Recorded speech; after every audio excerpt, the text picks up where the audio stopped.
Good afternoon. Welcome to Tuesday Night Live, Life in Focus. We're glad you're with us tonight. Hopefully, we can minister to you at some level to help you on your sobriety journey. So, the theme tonight is Never Stop Arriving. Never stop arriving. We all start on our sobriety journey with excitement. Sometimes it's a scared situation that we experience when we make a decision to begin our sobriety journey because we don't know all the pitfalls and all the victories that lie ahead of us. And so we're somewhat apprehensive when we begin. At Serenity in Sherman, Texas, they have what they call a desire chip. And it's a desire to stop drinking. The first decision, the first day that you begin that journey. So let's listen to our theme song, and then we'll get into the meat of things.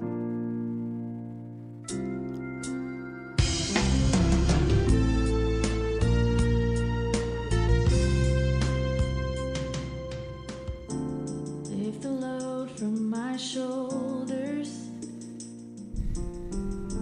shake the chains from my heart.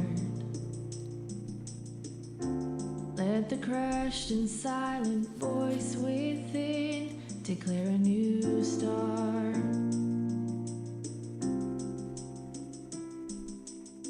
Song of renewal deep in my heart, sung in the daylight, sung in the dark. Troubles in this life weigh on my mind, but I live stronger, stronger to leave them behind. Living doesn't last forever. I wanna live while I'm here. Recovery's on the way. Breathe in the wonder. Today's not forever. Dream big, see clear. Life is now or never.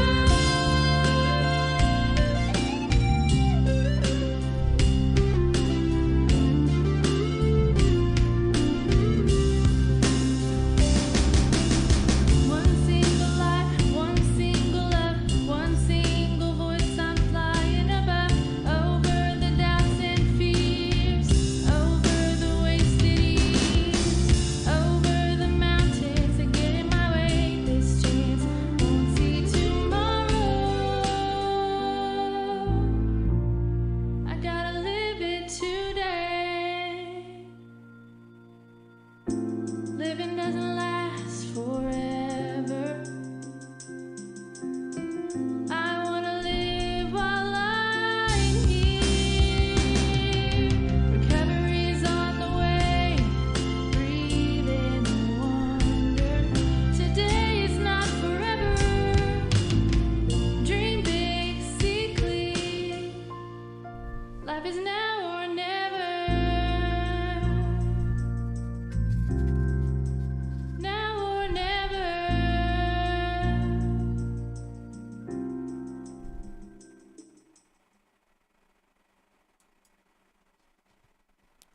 Okay. We've been talking about the journey, and we've been using the Camino de Santiago experience, which is in Spain. It's a journey that you embark on. It's 200 miles long. You do it in daily increments of 14, and so that's about 15 miles a day. Every night you come to a new destination, and then the next day you get up and start all over again. So your experience is very multi uh, experiences is multi experiences of different arrival times every day. So that's the reason that I said never stop arriving, because every day is a new arrival day. You start the day, sometimes it's tough to get started. You march, walk 15 miles to the next destination point, and you arrive there, but that's just one arrival point. So you have to be on a situation where you never stop arriving for the rest of your life. Every day is a new beginning. Every day is a new arrival. So every day is a new experience as we grow in our spirituality, in our journey, in sobriety, and learn new ways, learn new friends, abandon old things that always dragged us down, clear our phone of our drug dealers and all that, and just develop a new set of friends, however you choose to do that. And it's very important. Watch the relationships you get into, because you need to never stop arriving. Every day, as I said, is a new experience. The first day sometimes is very, very difficult, but we can continue to do it. So let's continue on. I want to talk about, this is called a map of emotions. I got this map, and we've developed a curriculum called On Course. And you start out, I don't know how well you can see this because it's kind of a small map, but you start out down here. Here's where you start. And you make up your mind to become sober. You make up your mind to begin a whole new life. You make up your mind to reinvent your life. Have a new life. So when you reinvent, recreate, reborn, whatever terminology you want to use for this, you have to begin this new life and this journey. It's a journey. Here's your ultimate goal up here. And then we want you to know that you have increments of daily increments. And then there's yearly increments. If you are in sobriety, especially in AA, you know that when you first start out, every month you get a chip celebrating 30 days of sobriety. And then 2 months, and 3 months, and 4 months, and all the way up to 11 months. And then after that, you get a yearly chip. So your increments are small to start with and very difficult. And then you start on the yearly increments. And whatever your ultimate goal is when you start your sobriety journey, then you have to plan, how am I going to arrive at this goal? And you have to arrive at increments. You have to design a plan that will get you from here all the way up to here so that you can understand how to get there. And it's a plan that you have to make.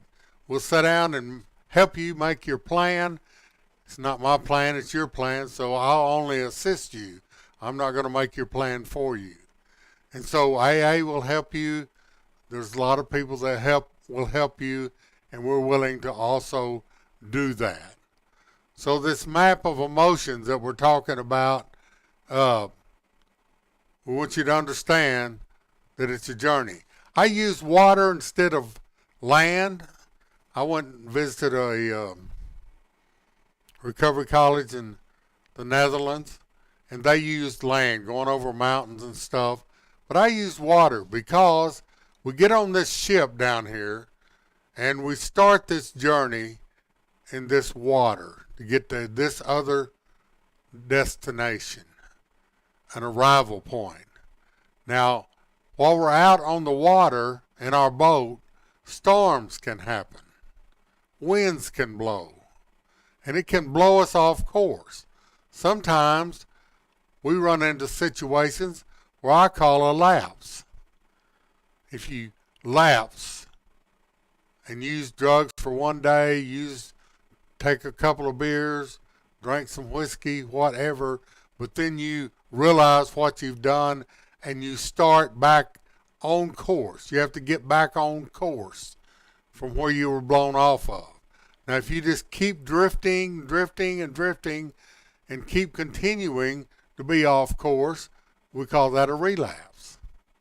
It's a whole lot more difficult to get back to the journey point if you relapse instead of just lapse. So always contact somebody. If you feel like you cannot make another step without taking a drink, using some drugs, call somebody and let them come and help you stay on course during the storm that you're experiencing in your life to lapse or relapse. Do that. Now, way back in 1966, Uncle Sam sent me a letter. It was the height of the Vietnam War. And I got this letter and said, "You have been chosen by your government to participate in the armed forces of the United States of America." And I didn't want to receive that letter, but I did. So at that point, I had two choices. I could be forced into military duty and become it was called undesired service, and just take a potluck chance of where I would end up and what I would do, or I could choose to be in the employ of Uncle Sam, my great big old loving government. So I chose, hopefully, to make a choice. And so I joined. Instead of 2 years duration of my military career, I signed up for 3 years. I signed up for electronics. Went to basic training in the lovely place of Fort Polk. We didn't have air conditioning. I went there and got joined on April Fool's Day of 1966.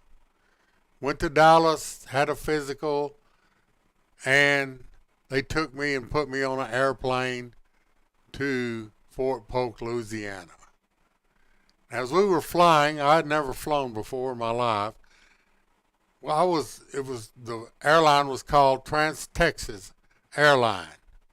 And I think it held about 30 people, maybe 20 people. And I think maybe there was 2 of us on there that were beginning our career as soldiers.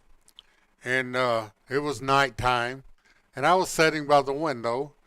And the plane was flying along, and all of a sudden, the side I was on dipped down for a few seconds, or I don't know, 30 seconds, a minute, and then it leveled back up and we kept flying. And I looked out the window, and the engine on my side, we had 2 engines, remember, was not running. So I turned to the person next to me and I said, "Look out this window and tell me if that engine is running or not. Doesn't appear to me that it is." So he looked out and he sat back down and we discussed the situation, and he said, "No, it's not running." There was a guy across the aisle.